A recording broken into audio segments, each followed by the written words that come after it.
All right, week 4, we got the Jaguars versus the Texans. Before I get started, I am trying to really increase my subscribership. So down here, you should see the subscribe button. So I'd really like it if more folks subscribed and spread the word to your friends. So let's go ahead and get on to the Jags versus Texans. So Vegas, the line has Houston by 6.5. The model pretty much has them even. So when you look through, you're looking at roughly 20-20 tie. So actually these are the inbounds. But if you come over here, you can see 20 to 19.58. So again, that is well within that uh,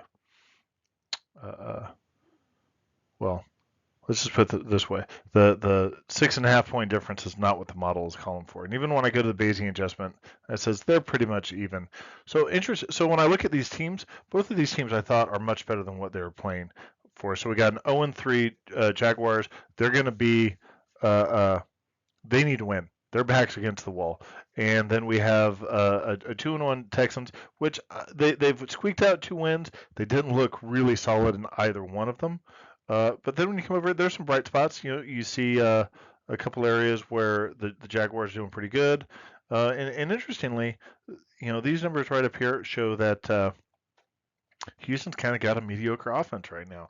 You would think that with CJ Stroud, you would expect more, but that's where they're at right now. But at the same time, they're 2-1, as opposed to an 0-3 Jacksonville team. That needs to make some differences. But that I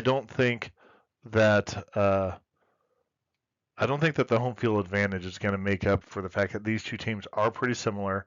It's just uh, uh, Jacksonville they've had a couple close games not go their way. Then they got spanked by Buffalo. But meanwhile, Houston got spanked by Minnesota. So these two teams I think are pretty close. I don't think it's a 6.5 point spread. Let's take a look at the numbers here. So here's what I'm showing is Jacksonville should be able to run the ball. Meanwhile, CJ Stroud and the Texans should be able to pass the ball. And it's showing that they should have not an overly dominant rushing game relative particularly to what Jacksonville's supposed to do. A couple of things I would look at over here. Jacksonville, they have had a hard time, but this has been a traditional problem with them, is protecting the quarterback.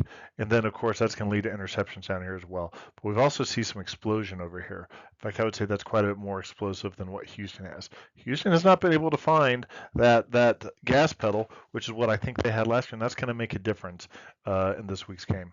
So anyhow, once again, I'm trying to get up to 500 subscribers this year. Got a long way to go. So if you can, like and subscribe. Button should be right down here somewhere. If you got any questions, comments, please drop me a note. Thank you.